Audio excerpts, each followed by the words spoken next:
Incredible news, my friends.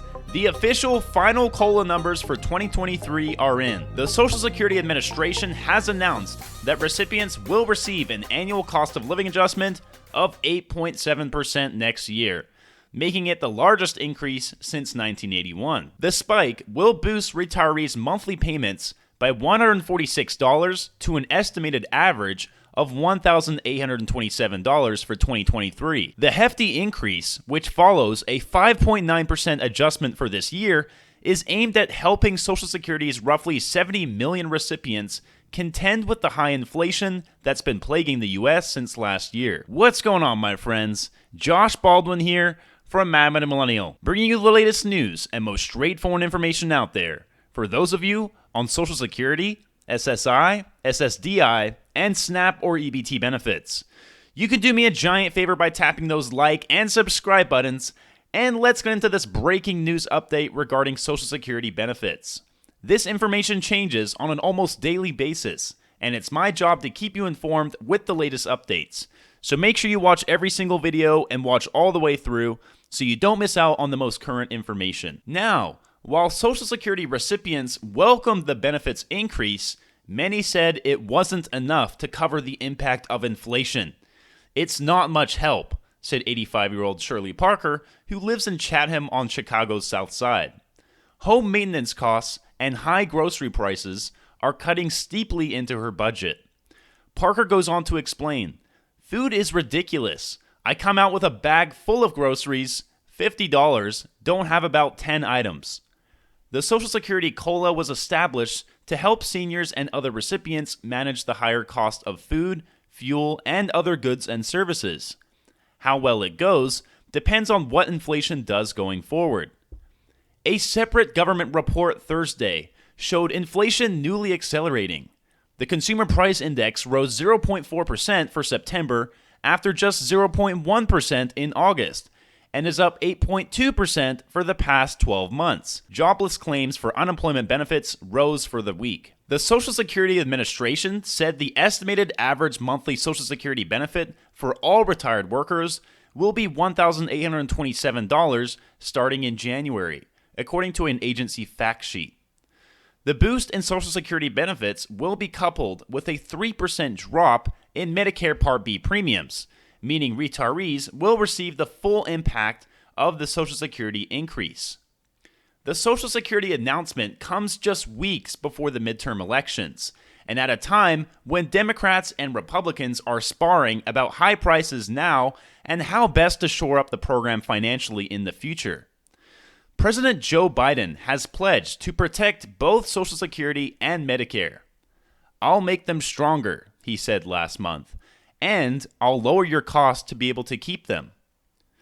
William Arnone, chief executive of the National Academy of Social Insurance, an advocacy organization for Social Security, said the Thursday announcement is no cause for celebration, since the benefit will not help all recipients catch up to the impact of inflation, especially if price increases continue in 2023.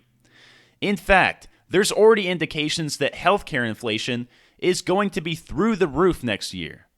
Margaret Tallman, a 78-year-old in Garner, North Carolina, who had stopped working to take care of her mother who has since died, described the 8.7% increase as quite stingy. Willie Clark, 65, of Waukegan, Illinois, says his budget is real tight, and the increase in his Social Security disability benefits could give him some breathing room to cover the cost of the household expenses he's been holding off on. Still, he doubts how much of the extra money will end up in his pocket.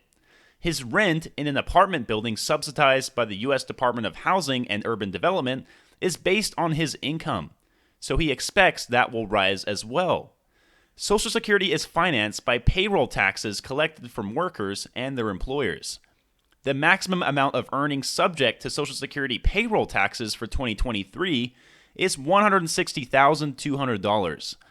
The financing setup dates to the 1930s, the brainchild of President Franklin D. Roosevelt, who believed a payroll tax would foster among average Americans a sense of ownership that would protect the program from political interference. Next year's higher payout, without an accompanying increase in Social Security contributions, could put additional pressure on a system that's facing a severe shortfall in coming years. The annual Social Security and Medicare Trustees report released in June says the program's trust fund will be unable to pay full benefits beginning in 2035. If the trust fund is depleted, the government will be able to pay only 80% of scheduled benefits. Medicare will be able to pay 90% of total scheduled benefits if the fund is depleted. In January, a Pew Research Center poll showed 57% of U.S. adults saying that taking steps to make the Social Security system financially sound was a top priority for the president and Congress to address this year. Securing Social Security got bipartisan support, with 56% of Democrats and 58% of Republicans calling it a top priority. And as far as I'm personally concerned, I am 100% for securing Social Security. And it's downright ridiculous that the COLA didn't hit double digits this year, especially considering there is no current end in sight for inflation. It's not fair at all to lock millions of seniors into a monthly payment amount that does not keep up with future inflation for another whole year. And it's highway robbery considering the decades of work and contributions seniors have put into Social Security since they were young. Alright, my Mad Money Minions, I hope you found this video helpful. If you did, please leave a like, comment down below any information you might have about your own Social Security benefits, and maybe you can help someone else out. And of course, hit that subscribe button and notification bell right next to it. Hitting that bell will make sure you get notified exactly when my videos are coming out, and not a week or two later. If you're interested in investing, you can now get your one free stock by clicking the link in the description. If you would like to listen to these videos while you drive in your car, you can now listen to me on my new Spotify station. And lastly, if you'd like to support my channel, you can now own your very own original Mad Money Millennial t-shirt. Colors come in black, gray, red, and white, and the link to my store can be found right under this video. Alright guys, stay safe, stay hustling, and I will talk to you guys again soon.